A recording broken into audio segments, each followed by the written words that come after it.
All right. Good morning, everyone. Welcome to NAB. Got quite a bit to get through today, so I'll go through what we've got new, and I'll give you a bit of a background on sort of why we designed some of the things we've done. So first up, the biggest problem we had, and the biggest problem we really think we faced in this industry is how do we get Ultra HD content to people? We developed a whole bunch of Ultra HD products over the last few years. And Ultra HD is awesome. The customers are buying Ultra HD TVs, but the big problem we've got is how do we get Ultra HD to people?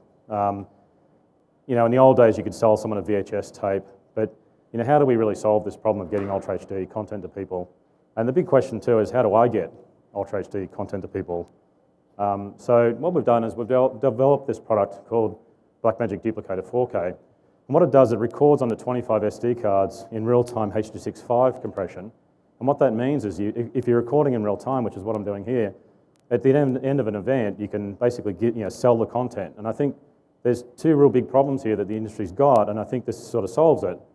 How do we actually sell content to people at an event? So if you're doing a rock concert and you want to merchandise the actual show, and I think that's quite important. And it helps, obviously, really big broadcasters can transmit the content, but how do smaller companies sell their content? How do we use live production tools to be able to generate more revenue for the customers and you can sell content? So you can see it's quite easy to use. It's got some control panel buttons on the front, and then you just plug the cards in. You pretty much just hit record. It's a 12G SDI device, so it handles all frame rates up to Ultra HD 60p. The compression format's H.265, which is designed for Ultra HD, so the data files are not that much bigger than HD files are. And you can see, if you get a bit of a close-up of the buttons here, of course, because we're essentially giving customers an SD card with content on it, we don't want to give them a card full of files. So if you look at the button up the top here, it's got a plus on it. That's an append record button. So what that does is records onto the end of the file you've got. So say you're actually doing a multicam wedding. You might have the ceremony and you're recording the ceremony with a couple of cameras, and it's a fantastic way of doing things like weddings. These small things is where it can be really useful. Then you want to go to the reception. You want to stop, you can change location and then do speeches at the reception. You can start append recording and it just records on the end of the file, and you can give the customers one file. You don't have to leave them a card full of clips, which is not what they want. Oops, I'll go back. You can see on the back it's got remote in and out and loop through connections. It'll actually generate remote commands from the remote output port, so you can daisy chain units. So each unit's 25 cards, 25 cards, 25 cards.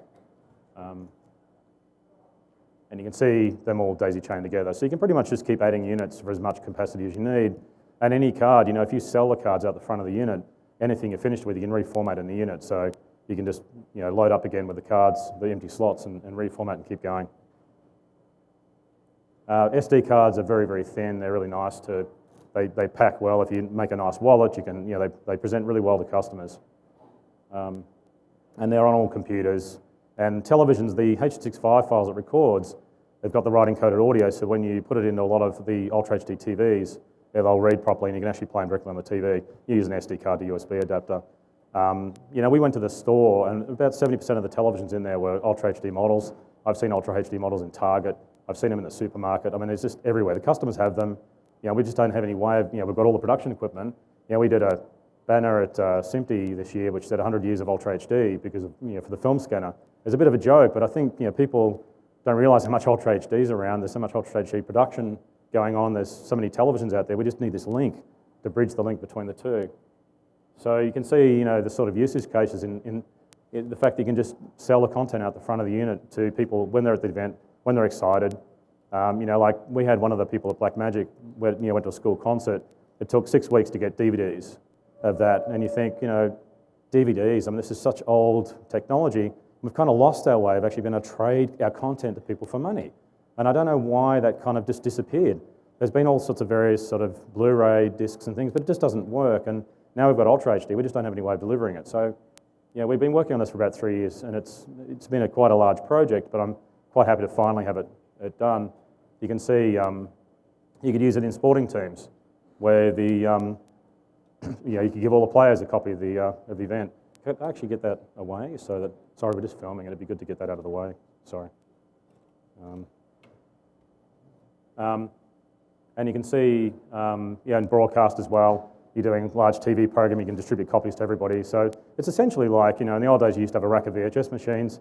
Now you can use these and use SD cards, and they're really cheap, really thin, and easy to distribute.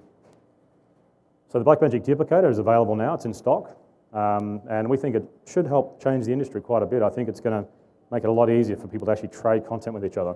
I think everyone gets so excited about the internet and various other ways, but how does a small sort of guy deliver content to people? He can't upload it from servers and do all this complicated stuff. And this is a worldwide issue. It's not just in major cities where you have a bit better internet connections. It's also a problem. People need to trade their content directly with people for money, and that helps our customers do better economically, and I think everyone will benefit. So, cool. Thank you. It's one of those projects where you sort of think, this seems like a really big problem, and hopefully we solve it. So I hope everyone gets it. So it's quite funny when everyone who's seen it so far has been like, oh, this is great. So we're quite relieved. Yeah, exactly. That's it. That's the really interesting stuff. So hopefully it's all good. So the other, of course, thing, we've got a bunch of stuff, of course, and I'll run through them quickly because we don't have a lot of time. Obviously, a larger screen video assist is something people asked us for, so we've come up with a new Blackmagic Video Assist 4K. It's got a larger monitor. You can see it over here. It's got a larger monitor. It's got two SD card slots. But what's good about it, they're UHS 2 slots, so they can record, if you want to record Ultra HD, you can use UHS 2 cards and they'll record Ultra HD on those. Of course, it still records HD on normal SD cards. There's two sockets, so it goes from card to card, so you can keep recording, changing the cards out, so you don't have to stop recording if you're doing an interview or something and you can't stop. Also on the other side, what's quite unique about it, it's got a full-size BNC connectors, it's got a speaker on the front, it's a larger screen obviously, but it's also got a couple of mini XLR audio inputs. We've got extremely low noise audio inputs, 128 dB down, and what's important for that is a lot of the sort of lower-end cameras that the video assists get put onto have got quite poor audio specifications, so we wanted to also let people bypass the audio. So now you can add a great monitor, you can add a great recorder, but you can also add a really good quality, extremely quiet audio input and bypass the audio as well. And also, it's a very powerful product. You can see it there with the 5-inch model. You can see on the sides the connectors and the little audio inputs. And on the other side is the SD cards. So you can just keep changing cards out if you want to keep recording. And there you go, there's the SD cards, they just pop in the side. Batteries on the back. It's been a very popular product, and it's very flexible. People use it on DSLRs, on rigs. It's a great assist station on URSA Mini. And well, grab me later. We'll talk about that. Obviously, with the Micro Studio camera, you can kind of rig up. We've got a lot of people rigging up some really strange combinations of cameras by using Micro Studio camera and something like a video assist. And so having a 4K one is great because we can record the 4K off it. So you get all kinds of interesting sort of scenarios where people are rigging it up in interesting ways, because it's kind of like you can use the studio camera as a camera head and kind of create your own camera. So Blackmagic Video Assist is available now, and it's $8.95, and it's in stock. So next one, I'll move through some of these quickly because there's a bunch of camera news I want to get to, so I'll move through quickly. We have a 4-way multi-view, and the great thing about our multi-view is that each input can be any video standard. It can be SD, HD, or Ultra HD. We've got it running here. It's got audio meters, but also, because it's Ultra HD, you can run an Ultra HD display and get full resolution on each quadrant. So it's a very high quality display. I mean, if you use these big large screen TVs make awesome broadcast monitoring. And what's nice is we put it in the Teranex Mini form factor, so you can rack mount it with Teranex Minis. You can actually rack mount multiple multi-view 4s, and if you put one into the other, you can create another quadrant of 4, so you can actually customize the layout you like. You can see the back, it's got loop-through connections and HDMI out and Ethernet and all the usual things. It's got the power supply built into it, so it's a really nice product. You can see it there being used as we've got it here on the front of the booth with audio meters. You can add labeling. That's available now, it's $4.95 and that's in stock. So next up, we have some new microconverters. They're basically simple little tiny microconverters. They're SDI to HDMI, HDMI to SDI. What's unique about them though, is they use a USB connector off smartphones for the power. So you can power them off all the sort of smartphone power supplies, and because computers and televisions have USB sockets, you can power them from the television or the computer. So it's kind of a nice little thing, you know. As you can see it there, hanging off the back of a television, or you can use it up on a projector or, you know, off a computer. So it's quite simple, very simple little product, but nice. And they're in stock, they're available now, they're $85. So they're quite good. Something you get better and better at this all the time, you know. I couldn't have dreamed of this a few years ago, but it's like, oh wow, look, you know. So we work hard to do these things. This is the tip of the iceberg, is the product often. There's so much more going on underneath. But the other thing we've actually done, and this is quite exciting, we've done two new things with our mini converters. The mini converter SDI to HDMI 4K now has a thing called HDMI Instant Lock. And what we did is, we've got a lot of customers, and these, some of these monitors take a long time to lock. So we keep the HDMI active out to the display now. So when you plug in, it instantly locks. So if you've actually got a display hanging off a router, as you're punching away the router, it's like a clean switch. It's so fast at locking. And we've got a software update that puts that into the SDI to HDMI mini converter, the 4K one, not the normal one, but the 4K one, and the Teranex Mini SDI to HDMI. And the other thing we've added is we've added a 33-point 3D lookup table into Teranex Mini SDI to HDMI. And that's a really high precision lookup table. You can also take the loop SDI out and make that the output of the lookup table as well. So you can actually turn it into a lookup table processor. And if you add the smart panel on the front, then you can turn on and off the look. It holds two lookup tables, and the 1 and 2 button allows you to turn them on and off. So you can see some of the stuff we're starting to do with the Teranex Minis. There's a lot of products we have. We can put a lot more processing power in them than what the software that's currently is. So as we run more software updates out, we can do more things, and Teranex Minis are just starting to get to that point. So that software update, there's 2 different updates that cover the Teranex Minis and also the mini converters. That's available today, this morning, and you can download it. You see a bit of a pattern here. Well, yeah, it's whatever you can do on a lookup table will do. So, but yeah, come up later and ask if you want to chat about it. So we've got a new Thunderbolt 3's popped up. So we've got a new Thunderbolt 3 version of the UltraStudio 4K Extreme. It's Thunderbolt 3 is great for us because this product, when we released it, the Thunderbolt 2 was only half the speed of the PCI Express connector on it. So we couldn't do these really high deep bit depth RGB formats, HDR, and things like that.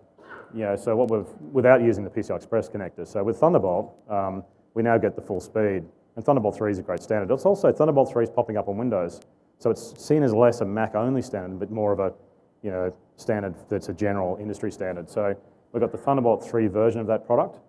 And it's pretty much otherwise very similar to the other model. It's not quite shipping. It would have been shipping, but we haven't got the certification paperwork through. So we're in a bit of a hole in that, but we're ready to make that any day. So probably May, I guess. It depends when that comes through. Otherwise, it would have been ready.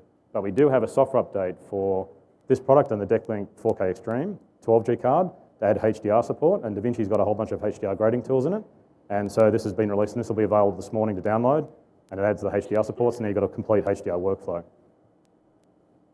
We've also got a new DeckLink Duo card, and if you know what these are an OEM tool really. They're a multi-channel card. In fact, they look like 2 cards on one computer. This one actually looks like 4 cards, because each one of those connectors can be reassigned to different channels. And you can actually play back or capture 4 channels. So you can play back 4 channels, capture 4 channels. You have HD, it's up to 60p because it's 3G. OEMs use this. The great thing about the card is you can customize. You can have 1 capture channel, 3 playback, 4 playback, 4 capture, whatever you want to do. OEMs like that. They've got 1 SKU they can use to build any kind of system. So it's quite a useful product for the OEMs. And that is $495, and it's available today in stock. Next up, and I'll move through. I want to talk a little bit about our IP strategy. We've been working on this a fair bit, and we've come to some, it's a little bit confusing because this, we looked at the situations, like some people are saying some things and some people are saying other things, and like, what does all this mean? So we sort of thought, well, what's the point of view of the customer? And from the point of view of the customer, what they're actually looking at, really, the thing that really matters is low-cost HD systems. Nobody wants to go out and buy another 2,000 by 2,000 router in HD, SDI router. They don't want to do that. So my feeling is that from looking at it, what the customers actually want is low cost. They want very low cost. They want to use essentially the gigabit Ethernet they've got and things like that. But the other thing, they want ease of use. They want stuff to work that works the same as equipment they've already got, so that the operators of the stuff have no idea that maybe it's even an IP rating system.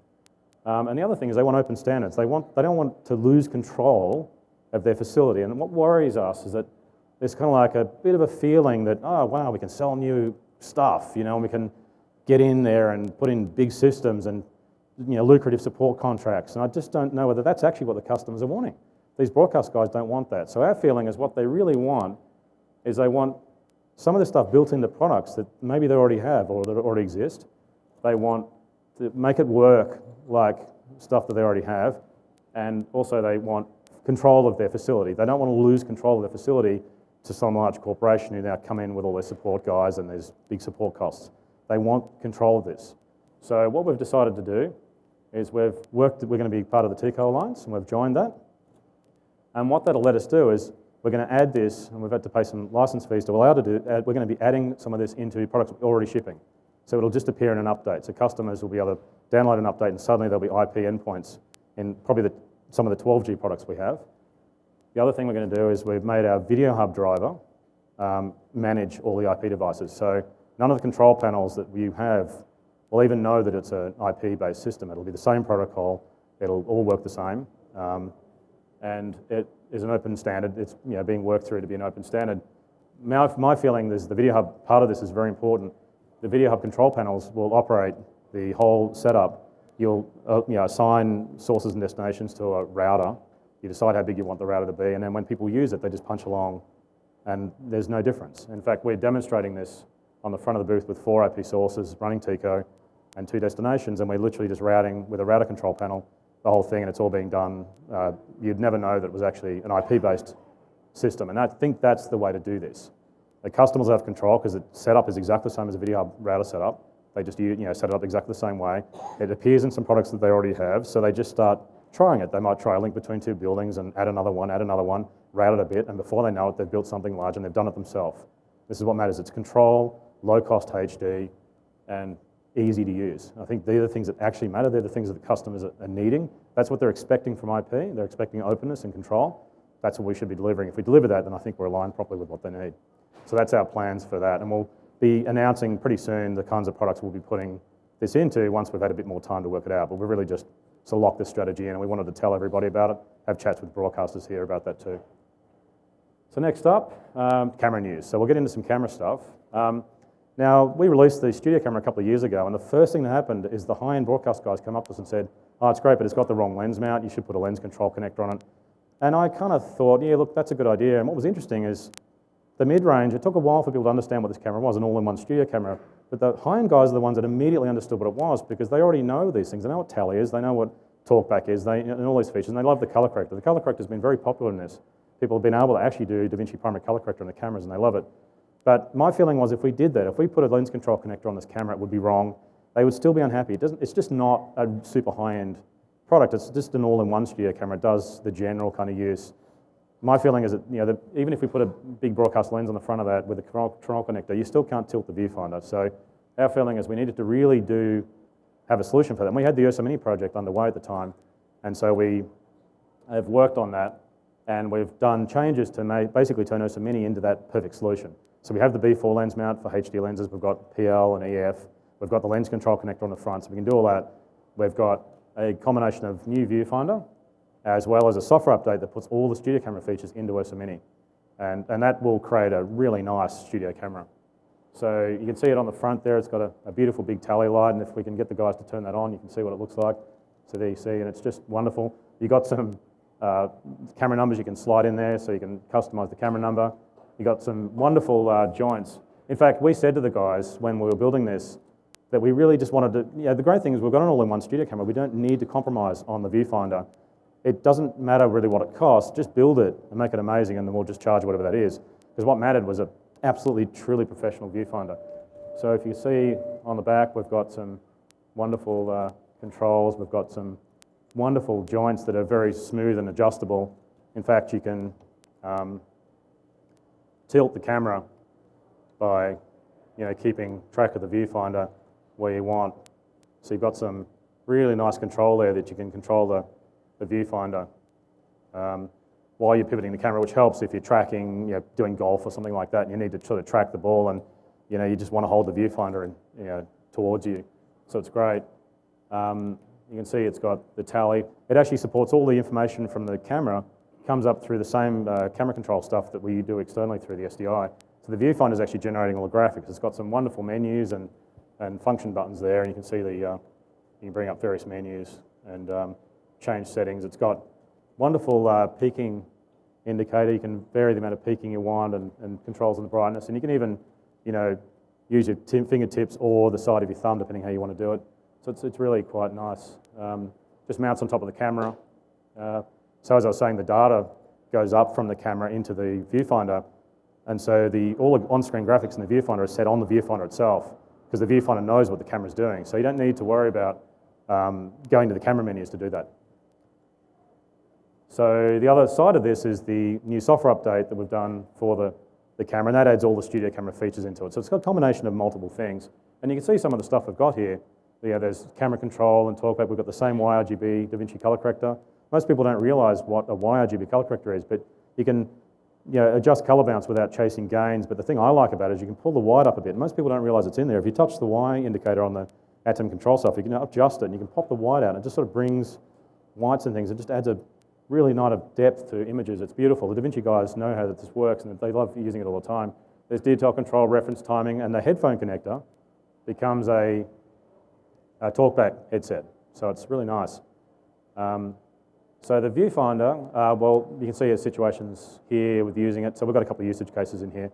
So it does now essentially give us a professional studio camera.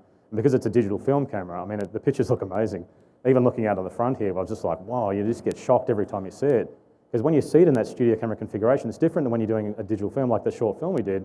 And then you see it at the front here in a very studio style environment. You just look at the quality and it's amazing. And the viewfinder is just beautiful because it's right in your face and it's big. It looks really nice. It's been a lot of fun. You can see it there being used for some sports, and even in low light, it works very well. And the great thing is that that software update, you can get going with that software update just on the lowest cost URSA Mini EF, even the 4K model.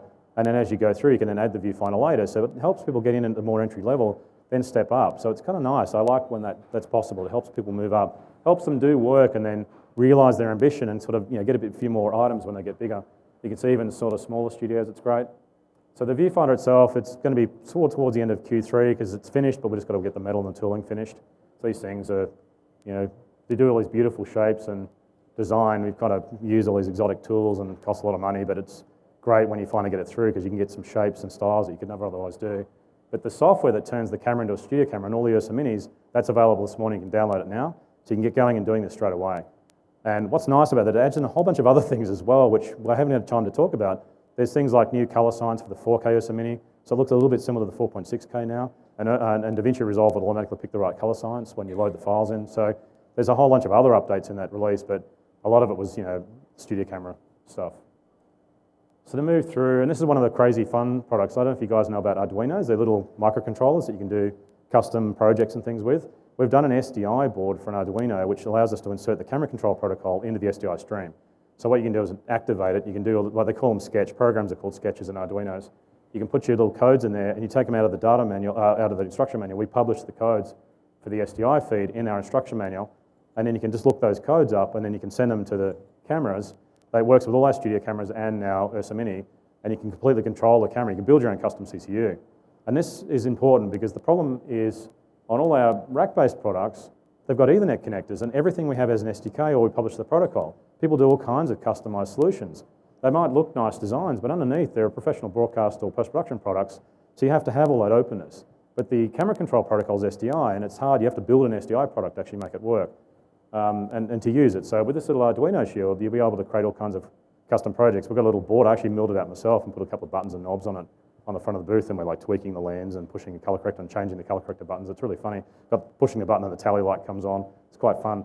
Like I was just saying in the video, I don't know if we did it because we just wanted to play with it or whether actually it's useful. So we're going to like holding it, crossing our fingers that people will actually like it. But at the dealer event last night, it was fun. People liked it.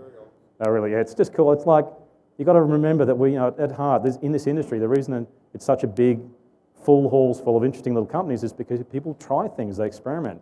There's this huge community. The thing I love about this industry is a huge community of people tinkering with things and trying stuff and all kinds of fun ideas, and that's the energy of the creativeness that makes this industry, and that's what it's all about.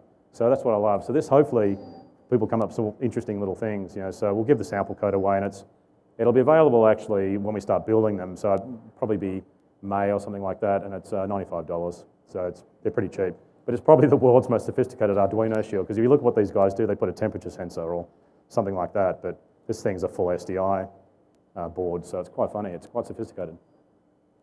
So another quick thing before we move on to the new operating system, and it's because it's part of the live production side. We've got new ATEM software, that adds HyperDeck control into the ATEM switches, and even the TV Studio switcher does this. The ATEM will now control the switches, the HyperDeck, sorry, and they work like real-time media players. So when you bring something on air, it'll auto-play the HyperDeck, and it's like adding full media players to the ATEM switcher. So you can put any one of our HyperDecks on there, and you just configure it up, tell it to auto-roll if you want, and then when you cut to it, it'll play. They're fully macro controllable. You can control them from the control panels.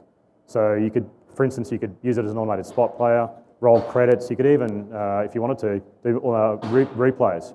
You could do slow motion replays by using a macro to configure the playback speed. So you can do quite a lot of power because you can fully program it. You can see there, you just give it labels, you plug it in one of the inputs, and the ATEM software manages the whole thing. And there you see it there. So that software is available this morning for download as well, and you can just download it now, and the guys are showing it on the booth. The guys are actually showing the next version of software as well, where there's some audio meters in the MultiView on the ATEM switches and a few other things as well. But we've got it all running actually on the booth, so you can check it out. So now we get to something that's actually quite important. Last year, we actually only announced half of URSA Mini. This is the other half. So it's kind of like funny. We knew that it wasn't ready last year, and we had so many other things we wanted to do in URSA Mini, new sensors and things. We didn't want to really push it too much, but we've been working on a whole new operating system for URSA Mini. And I'd love to show you some of the things it's got. It's got a much more refined user interface. We've got it running over here, but you can see it up on the slides, probably a little bit easier. But now you can adjust things directly from the screen. You don't need to go into menus to do things. So it's a much more powerful operating system. It's essentially multi-threaded, and it's doing all kinds of things simultaneously. So it's going to give us a lot of abilities going forward. But it was kind of half the URSA Mini project, and we only kind of delivered the URSA Mini bit last year. This is the other bit. And you can see on screen now, you just touch things, and you can then control them. So for instance, if you touch the ISO, you can just go and select the ISO directly. And this is really nice, if you select the shutter angle, you can now go and change shutter angles, but you can also recommend shutter angles to reduce flicker from lights. So you tell it the power frequency in the settings, and then when you go into the shutter angle, it'll actually it'll calculate some shutter angles for you. Now, if you overcrank or undercrank the camera, it'll still do it. It'll recalculate the shutter angles for you and give you new shutter angles. So it's got a lot of cleverness in there. Plus you can adjust, you can type in shutter angles directly. So if you just want to go specific shutter angle, you can do that. You can see you can do on-screen overlays. You can adjust those, like even focus peaking, other things like that. So you can adjust them directly from the screen and how much. White bounce now is quite different. You can see you can select different white bounces. You can select default white bounces. You can trim the white bounce. You can even just slide a slider up and down and just set the white bounce, which some people do for a crude color correction in the camera. You can now also white bounce using a white card. You probably wouldn't do it off the guy's nose, but you do it off a white card, but you can do that now and you can get absolute white bounce. You can see the iris on the lens. You can slide a slider up and down and the iris opens and closes, so it's really nice, There's a whole lot of other features as well. Now when you focus zoom, you can slide around with your finger and you can move around the picture on a zoomed in image so you can see the detail you want to look at to get the sharp focusing by zooming in. You can see the settings are quite different now. You can go straight into settings and they're quite nice large buttons. You can change things. And this also lets us put a lot of stuff in that we were really having difficulty to do in the old menuing system. What's particularly nice you might notice is we've got 4.6K resolutions for ProRes. And they'll be going in there as well. So we've got a lot of extra resolutions that you can choose. You can hierarchy down through the various selections and you can have a lot of quick control, but it's very fast to use. You can see in here changing some of the speed settings, and there's whole pages of settings that are much, much faster to use, but you don't really have to go in there because you can do a lot of it from the main screen and just immediately change the most common stuff. We've got over here 3D lookup tables in this camera, and we're going to have them activated in the new version, so you'll be able to store 6 lookup tables in the URSA Mini and recall them and load them in on the SDI out or on the LCD or the monitoring out, so you've got some good control over that. We've also got a new metadata page. Yeah, when we first did our original cinema camera, metadata was something we sort of put in there, but no one had really used it before because it was, it was the first time we'd implemented it and no one had really done that in a camera. Now, of course, we've got a lot of experience with people using it. So we've been able to redesign the metadata page to make it just work better when you're using a camera. We can also see our media status. You can have a quick indication of what's actually going on with the media very quickly. You can also, we're going to be able to have, not in the first version, but very quickly afterwards, a lot of the work was done on this is to allow localization, so we want to be able to localize the cameras as well. And also we can save, one thing I don't think we had in there is you can also store everything as presets. So you can recall the entire configuration from anything you want. If you're doing different kinds of work, sometimes you've got very different settings for, say, a short film, than you might be if you're just doing some commercial work or something like that. So you can store the whole settings as presets. there's so much more in there. I've got it running on a whole bunch of cameras on the front. The ones that are running the Studio Camera software update don't have it.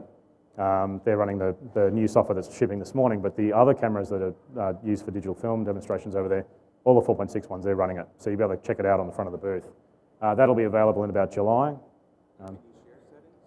Yeah, you might be able to. Yes, yes, you can. You save them the disk and you can load them using the media. Yes, because you've got all kinds of things. You can manage the settings in the camera, so you can save settings, you can load settings, you can copy, duplicate, rename, all that. Yeah, you can do all that stuff. Yeah, and like the 3D lookup tables are actually on the CFast media as well, and you can load them in off the disk. You know, so DaVinci Resolve. So there's literally only this and something else left. DaVinci Resolve has got a massive update. We called it 12.5 because it was supposed to be a small update to do all these little refinements. Because I said to the guys, you know, it's the little things that make people go from liking DaVinci Resolve to loving it. But it actually turned out there's some big things in there as well. So I won't go into any detail because we're obviously running out of time. But if you could check our website out, there's actually what's new in DaVinci Resolve 12.5. It's still called 12.5. It should have been 13, but that's probably a bad number. We probably should have called it 14. But it's fantastic. But the good thing is it's actually public beta this morning. So you can download the public beta of the studio version and the free version now and try it out yourself. And one last thing is because of Cintel has been shipping, we did in about, I think the first 10 weeks, we did over 100 units sold, which is amazing. It's actually, we weren't arrogant enough to think it would revive film production, but it has actually helped to revive film production a bit. People needed a key code reader, and it's kind of one of the worst kept secrets that we needed to do a key code reader. So we've sort of thought, we'll come along and give everyone a status update on what we're doing with the Cintel scanner. We have a key code reader that we've got and an optical audio pickup. And one of the things we'll be asking people here is, we could make it a key code reader a bit quicker if we just do key codes, but we kind of want to do everything. So we'll be talking to customers about that, and showing them reading key codes, but we wanted to show the work in progress of what we've been doing there, and that's on the machine out the front of it as well. So that's pretty much everything. So hopefully there's some nice things in there you like, but we're pretty happy with it. You know? And thanks again for all your support. I mean, everyone's been so great. Everyone just supports us so well, and it means we can just go off and build wonderful things and really nerd it up. So we have such a great time building this stuff, and everyone's worked hard. So thanks, guys. Oh, one other thing is we've been no, all right, we won't do that. All right, no worries. Sorry. No, cool. We're gonna give some copies away, but it's okay. All right, it's okay. What we've got, if someone wanted to get a copy in Ultra HD of the press conference in H.265, we can give you some discs. So yeah, come up.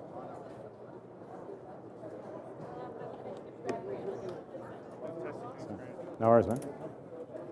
So it's fun, huh? Well, I'll turn this off. Yeah, so.